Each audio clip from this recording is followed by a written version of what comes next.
No, it's not a question. She just got her hand up. I love it. I love it. You threw me off. Yes. Okay. So we support the Coast Guard in all their missions. We are not we don't do any policing activity or military actions, but other than that, we work hand in hand with the active duty Coast Guard. So as volunteers, we're stationed here in Dana Point. We meet once a month over at Dana West Yacht Club. We've just moved from Dana Point to Dana West Yacht Club. We're always looking for volunteers, just as we are here at Stand Up to Trash. So let me tell you a little bit about some of our missions. First and foremost, we are all about safe boating and keeping everybody on the water safe and environmentally clean and friendly at the same time. So we do that in several ways. First of all, we do vessel safety inspections. So we'll come and check out your paddleboard or your kayak or your boat. If you got a big boat. We go through the boat, we have a checklist, we check you off, and then at the end of that, we're going to give you our spiel on how to stay safe. We like what you're doing with all your equipment, but then we'll move on to here's what we like to see you do in your actions in the harbor. So boaters obviously have complaints about paddleboarders, and paddleboarders have complaints about boaters. So we're kind of that interface between each, and we try to make each other understand what their activities are and what they're doing at all times. So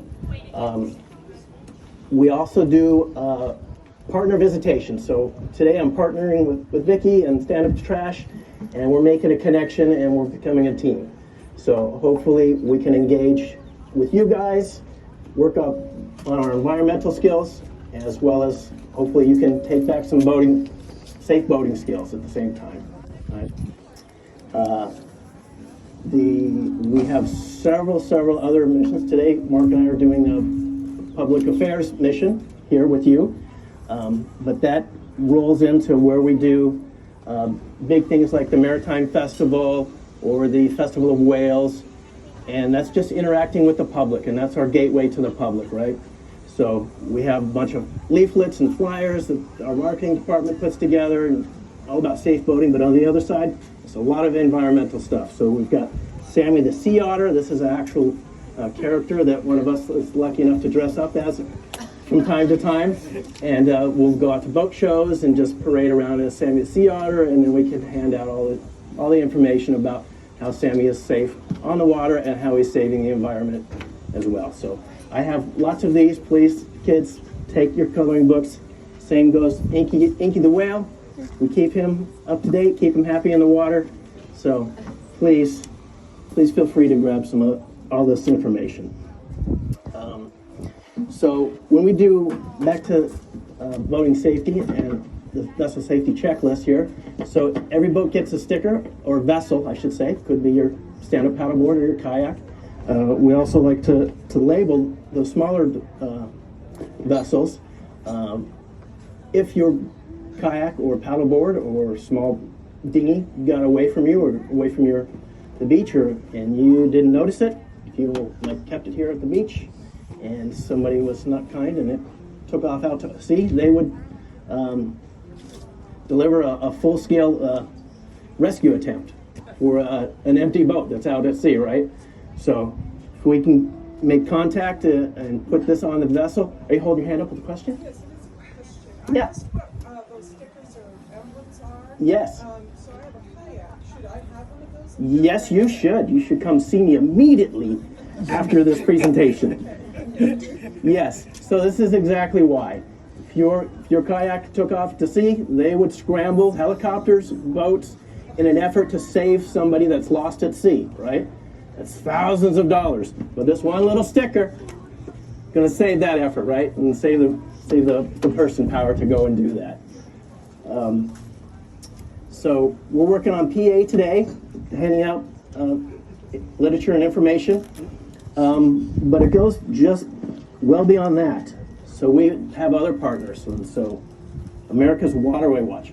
Mark, why don't you tell them a little bit about Waterway Watch? All right, very good. Not mic'd, so if you can't hear me, raise your hand. I have a pretty good voice, but I'll try to speak loudly.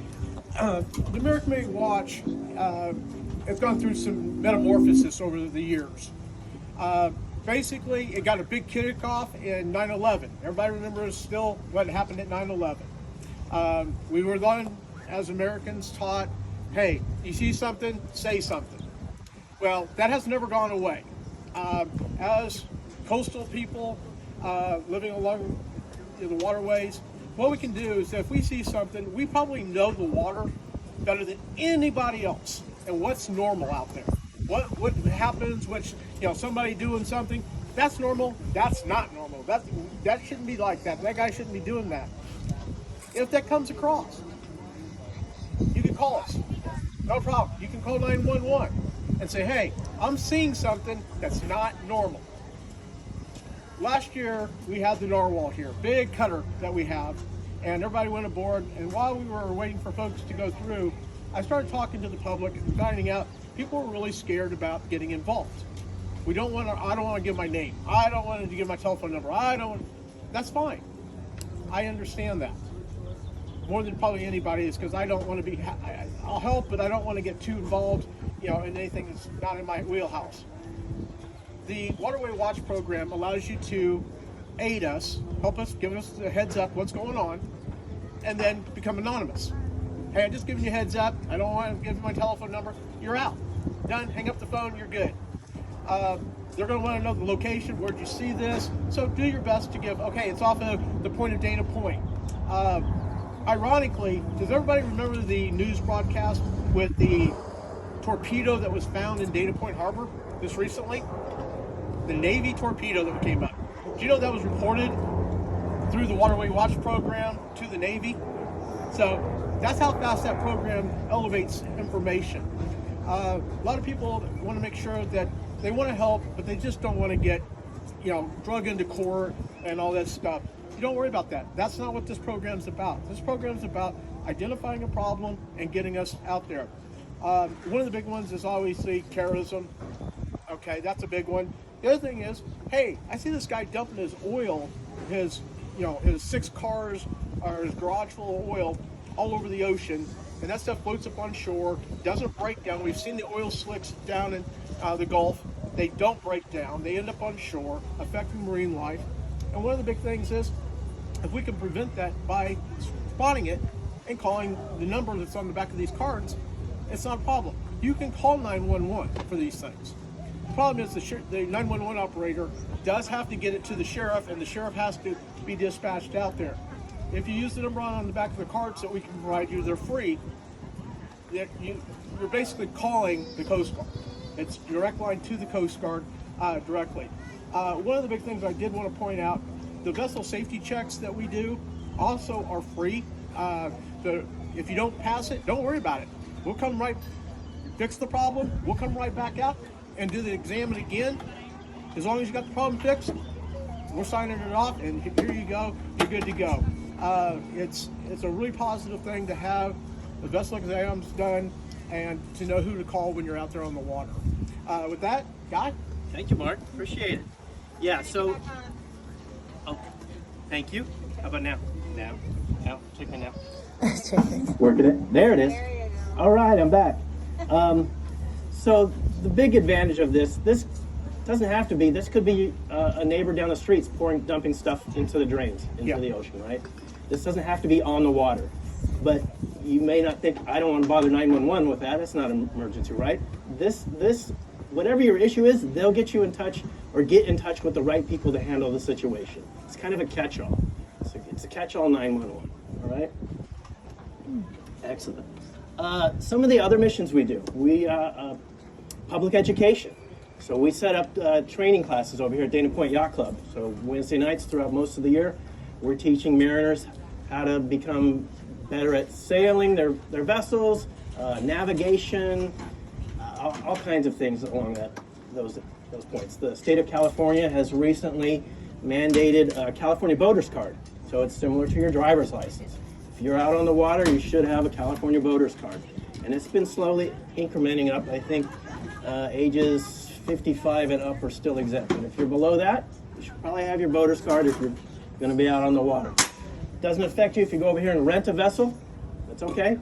That's not what the voter's card is all about. It's all about people that are planning to vote continually in California. And most of the states are adopting this kind of program. So if you're traveling, you should have something of that sort. What else do we got? What else do we got there? Operations. Operations, yes. Mark's very, very in tune with operations. If you want to take that. Sure. Real quickly, sometimes you guys will be out on your boat or out along the shoreline. What you'll notice is a small recreational boat, possibly with the flags on the side that say United States Coast Guard Auxilary patrol boat. We're out on the water, and we usually go out on the weekends, and we're out to assist law enforcement and to assist the Coast Guard at being first responders. You can be there and be on scene to help out where we can. We're constantly training. We're with the gold side of their active duty to sharpen our skills. And there used to be actually two books. There used to be the Coast Guard book and the Auxiliary book. They threw away the Auxiliary book.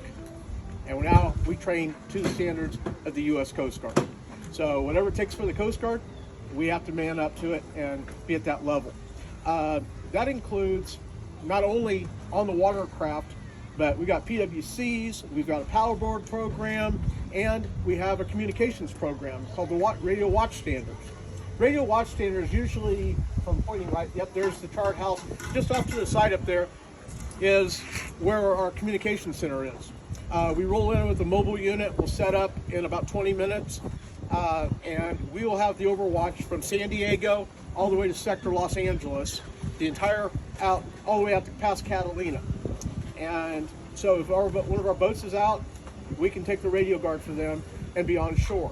We're super active in times of disaster. When the tsunamis hit a few years ago, they launched every one of the auxiliary assets that we had, air, sea, and land, to watch out and make sure everybody's safety was paramount. So we're quite involved with emergencies, but preparedness is really our key to help educate you, train you, make you aware of the rules and laws of the state. One of the big ones that just came about, and a lot of people aren't really familiar with this, is last year the wristbands that are the cutoffs for like jet skis, but they're also available, are now mandated by law for anything under 26 feet. It has a cutoff switch. So you fall overboard, that switch is disconnected and your boat doesn't drive off without you. Probably a good thing. So keep that in mind, is that some of these laws are, I've been a boater for 40 years and I've never had to do this silly stuff. Yeah, we know. Yeah, we've heard that story a billion times. The problem is the laws changed to save lives. And believe me, these laws take so much effort to get changed so that we can save lives. Paddleboarding is one, I bought a paddleboard, love my paddleboard, love going out just as much as the next guy. And while I'm out on the water, I try to educate folks. Hey, you need to have that life jacket with you. The law does not say you have to have it on. It just says you have to have it with you on the paddleboard. And we still hear, I'm not doing that. Okay, whatever. It's a law, which means it can be fined and cited. So just keep that stuff in mind, that we're not out there to ruin your day. We're out there to make your day safer.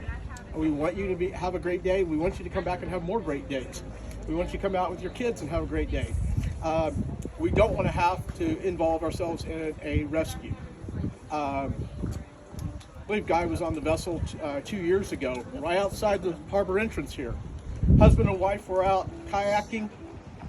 Husband decided to get in the water, as we call it, to do a prop check.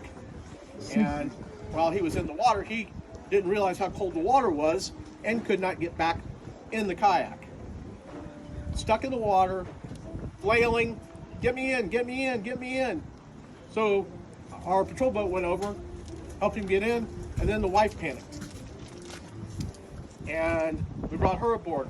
Both of them went into hypothermia in under 30 minutes. The water was that cold. If they would have done the basics, this guy would have probably not had hypothermia. He probably, because he should never have been outside the harbor entrance in the conditions, the sea conditions, and he would have learned this. Lessons learned, He was in our next class that we taught down here on hypothermia and how to vote properly. And it was a really great afternoon. He learned a lot. He's probably one of our biggest proponents now of safe voting. Big question is, does anybody have any questions for us while we're up here about any of the new stuff that's coming out, fire safeties? Yes, ma'am. I would love to learn more about your classes, so we don't freeze to death in the water. Great. Okay. That's great. The classes are held down here at the Dana Point Yacht Club. Okay. If you'll go, and I this always sounds weird now, but if you go to just Google U.S. Coast Guard Auxilary, and just type in the city of Dana Point, you're going to find us. Okay. When you do, click on it and just go down the side, and it says classes. Click on it, and it's got the complete whole year class list on there, the schedules and all this. Most of us are instructors, and we meet with the public and we teach. We all love teaching. We get up in front of the public, and it's kind of our acting time. We get to teach what we know. I have a unique opportunity here today, and which we probably weren't planning on. We actually have a gentleman here from back east that was in Michigan. Anything you'd like to add to our dissertation today? Oh, I'm from Chicago, from Lake Michigan. Lake Michigan. He was with the active duty side. And I've actually been an auxiliarist for 33 years, and but in between there, I was in the Coast Guard for 8 years, and I was a coxswain, which is the what they call a boat captain for a small boat in the Coast Guard, and a federal law enforcement officer. And actually just moved to Dana Point recently and took my 100-ton boat captain class, and I'm gonna get involved with these guys, and unfortunately leave my Chicago friends to stay back in the cold. Great. Thank you for coming out and joining us. So these are some of the many opportunities that are available to you as a volunteer to come and join us. We have a lot of special duties. We talked earlier about the culinary arts program that we have. So we work closely with the active duty and supplement they're really in need of a lot of things. So they need crew on their ship. So some of us are going to be going out to sea and augmenting their need. We backfill them with the culinary program in the galley as well as on boats.